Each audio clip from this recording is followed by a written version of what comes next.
Hello.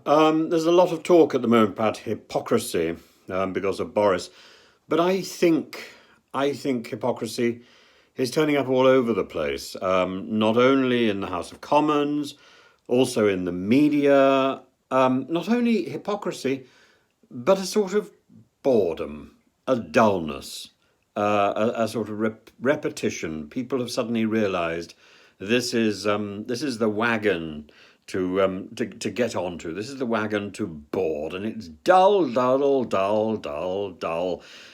People simply are not going into any details. It's all vague, which means we don't really believe it all.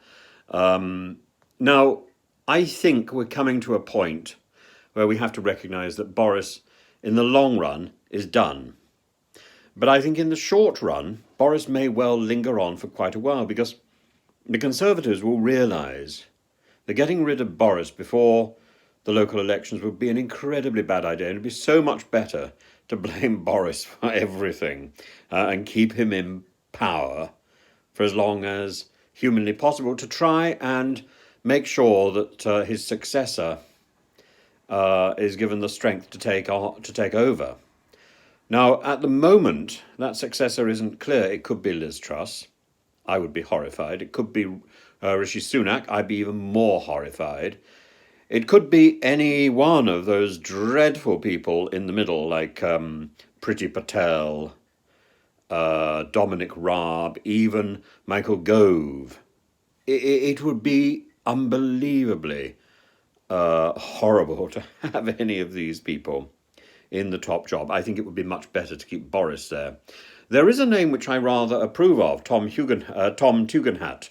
I could imagine him in that job, but he doesn't have the experience to do it well at the moment. He needs that opportunity. This is the time for Boris to think more broadly, and he's certainly capable of doing that.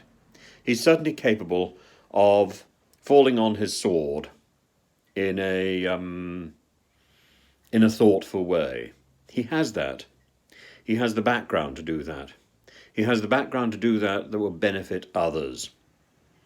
Now, as for Christian Wakeford, who defected to the Labour Party today, I think with this whole issue of sleaze and inappropriate behaviour going on and on and on, there are things that he now needs to do. The first thing I think he needs to do is to call a by-election and stand for election in his own right as a sitting Labour MP.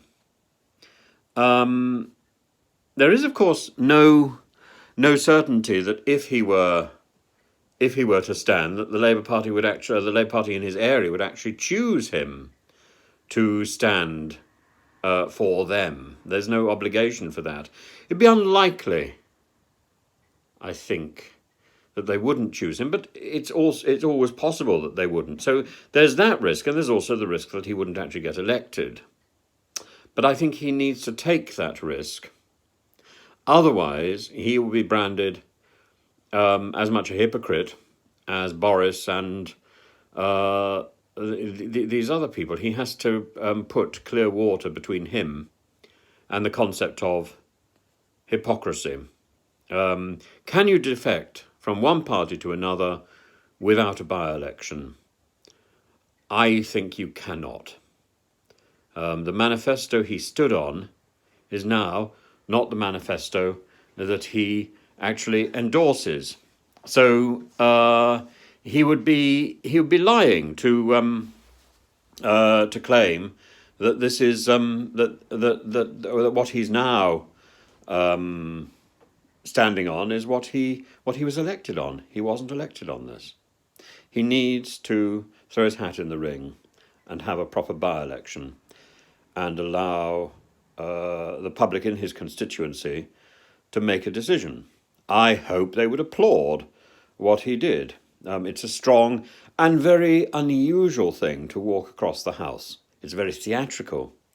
And I think in these days when we're overwhelmed by grey suits and boredom, we should applaud a little a little theatricality wherever and whenever it occurs. This is what gives spice to political life. It's frankly one of the things that got Boris at least as far as he's got. I think when history is written, this will be the biggest question. When did Boris lose his Borisdom? And what went wrong? It may simply be, historians may conclude, that Boris changed when he had COVID, and that this was the problem. But Boris is now not a winner, and the Conservative Party does not like losers.